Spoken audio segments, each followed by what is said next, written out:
आज मैं आपको एक ऐसा व्रत के बारे में बताने जा रही हूँ। अगर आप उसे करते हैं तो फिर देखिए कि आपके जीवन में परिवर्तन तो होगा ही होगा और बाकी भी जो चीज़ें हैं वो भी सुधरना शुरू हो जाएगा। लेकिन ज़रूरी है कि मैं जिस व्रत के बारे में बताने जा रही हूँ, अगर आप उसे करेंगे तभी इसका आपको फ़ायदा मिलने वाला है। और इसे आप कुछ दिन करके देखिए कि आपके जीवन में क्रांति आना शुरू हो जाएगा। मैं संगीता आप सभी भाई बहनों का स्वागत करती हूँ जीवंत जीवन चैनल पे। तो चलिए जानते हैं उस व्रत के बारे में। देखिए, आज के समय में हम सभी के पास में मोबाइल है और मोबाइल के कारण देखिए तो आज छोटे बच्चे हो या फिर बड़े हो, बुजुर्ग हो, कोई भी हो, हर किसी का जो समय है वो मोबाइल में ही जा रहा है। चाहे आप रील्स देख रहे हो, वीडियो देख रहे हो या फिर कुछ भी कर रहे हो, लेकिन आपका जो पूरा समय है वो मोबाइल को ही जा रहा है। जिसके कारण क्या हो रहा है कि ना तो आप अपने हेल्थ पे ध्यान दे पा रहे हैं, ना तो अपने परिवार के ऊपर ध्यान दे पा रहे हैं और ना तो आप अपनी क्रिएटिविटी को आगे बढ़ा पाते हैं। किसी भी चीज़ में आपका मन नहीं लगता है जब तक कि आप मोबाइल ना चला लें। और जो चीज़ आपको करना चाहिए उस चीज़ को आप कर नहीं पाते हैं, वो आपसे छूटती चली जा रही है। और आज के समय में यही एक ऐसा जरिया हो गया है जिसके कारण बच्चे बिगड़ भी रहे हैं, अपने समय को भी बर्बाद कर रहे हैं और देखिए तो जो फालतू काम है उन सब चीज़ों को करने में लगे रहते हैं, जिसके कारण उसका जो भविष्य है वो अंधेरे में चला जाता है। जिन चीज़ों को हमें नहीं जानने की आवश्यकता है उन सभी चीज़ों को हम मोबाइल के द्वारा अपने अंदर भर लेते हैं और उसकी जानकारी हमें हो जाती है। और जिस चीज़ की आपको जानकारी होनी चाहिए उस चीज़ की आपको जानकारी ही नहीं होती है, जिसके कारण आपका जो जीवन है वो कम ही समय में देखिए तो बर्बाद होना शुरू हो जाता है। अभी का जो समय है उसमें देखिए तो अधिकतर लोग डिप्रेशन में जा रहे हैं।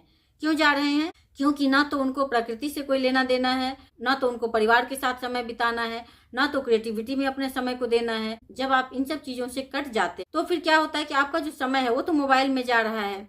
और जब आपका समय मोबाइल में जा रहा है, आप हमेशा कुछ ना कुछ देख रहे हैं, इससे क्या होता है आपको तो लगता है कि हम मोबाइल यूज कर रहे हैं, लेकिन ऐसा नहीं है। मोबाइल आपको यूज कर रहा है। देखिए तो आपकी धीरे धीरे आंखें खराब होने लग जाती है, आपका रिलेशनशिप कमजोर होने लग जाता है, क्योंकि आप अपने रिश्तों को उतना समय नहीं दे पा रहे हैं जितना कि देना चाहिए। आज देखिए तो बहुत ही कम घरों में ऐसा मिलेगा आपको कि सभी मिलजुल कर एक साथ बैठे और कुछ बातचीत करें, कुछ खेलें। बोलेंगे सब कि मेरे पास समय ही नहीं है, जबकि घंटों बैठकर आप मोबाइल देखते रहते हैं। तो समय तो 24 घंटे का ही है, उससे ज्यादा समय किसी के पास भी नहीं है। आप अगर मोबाइल में कम समय बिताना शुरू कर दें, फिर देखिए कि आपके पास समय ही समय है, हर चीज के लिए समय है। अपने लिए समय निकाल सकते हैं, रिश्तों के लिए समय निकाल सकते हैं, जो कुछ भी आपकी हॉबीज है उसके लिए भी समय निकाल सकते हैं। हर चीज को आप व्यवस्थित तरीके से कर सकते हैं। मेरे घर में एक नियम है कि संडे के दिन हम लोग कोई भी मोबाइल नहीं छूते हैं। जिसको जो कुछ भी करना है वो बिना मोबाइल का ही करना है।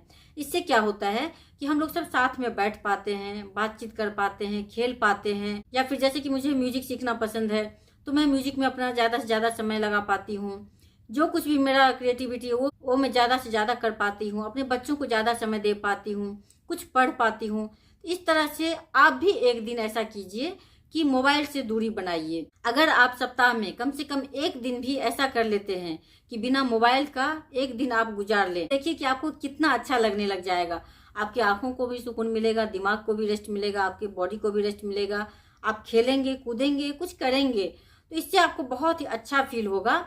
आप प्रकृति के साथ समय बिताएंगे, परिवार के साथ समय बिताएंगे, हंसेंगे, कुछ कहानियां सुनाएंगे। इस तरह से करने के लिए तो बहुत सारी चीजें, आप कुछ समय गार्डन में बिता सकते हैं। और अगर आप मोबाइल में लग जाते हैं तो फिर देखिए कि आपके पास कोई समय ही नहीं होता है कुछ करने का। नहीं कुछ करते हुए भी ऐसा लगता है कि हम बहुत काम कर रहे हैं। आप एक दिन इस व्रत को जरूर कीजिए। देखिए, मोबाइल एक साधन है, इसको आप सही तरह से अगर यूज करेंगे तो फिर आप बहुत कुछ कर सकते हैं। और अगर आप इसका गलत तरह से यूज करते हैं तो फिर आपका जो जीवन है वो गलत दिशा में जाना शुरू हो जाता है। आज जब मैं ब्रह्मचर्य की बातें करती हूँ तो फिर अधिकतर जो लोग हैं वो देखिए कि उनको आदत है कि रात में मोबाइल देखकर फिर वो गलत वीडियो देखते हैं, फिर उसके बाद अपने साथ में गलत काम करते हैं, जिसके कारण वो ब्रह्मचर्य का पालन नहीं कर पाते हैं, उनको नाइट फॉल हो जाता है। अगर आप मोबाइल से थोड़ी दूरी बना लें, रात में अपने पास मोबाइल लेकर ना सोएं, कम से कम सप्ताह में एक दिन मोबाइल ना छूने का व्रत ले लें, फिर देखिए कि आपके जीवन में सब कुछ बहुत सुंदर होगा, सहज होगा, सुंदर होगा। और आपके भविष्य का क्या कहना, फिर आपको भी बहुत अच्छा लगेगा। मन आपका खिंचाएगा, ऐसा लगेगा कि अरे जाकर एक बार चेक कर लेता हूँ। लेकिन आपको चेक नहीं करना है, मोबाइल देखना नहीं है। इससे आपका विल पावर भी स्ट्रांग होता है। आप इसे जरूर कीजिए। ये आज के समय में ये एक बहुत ही बड़ा व्रत है। आज लोग इस मोबाइल को छोड़ नहीं पा रहे हैं, और अगर आप इन्हें इस काम को कर लिया तो फिर देखिए कि आपके जीवन में क्रांति आना शुरू हो जाएगा। धन्यवाद।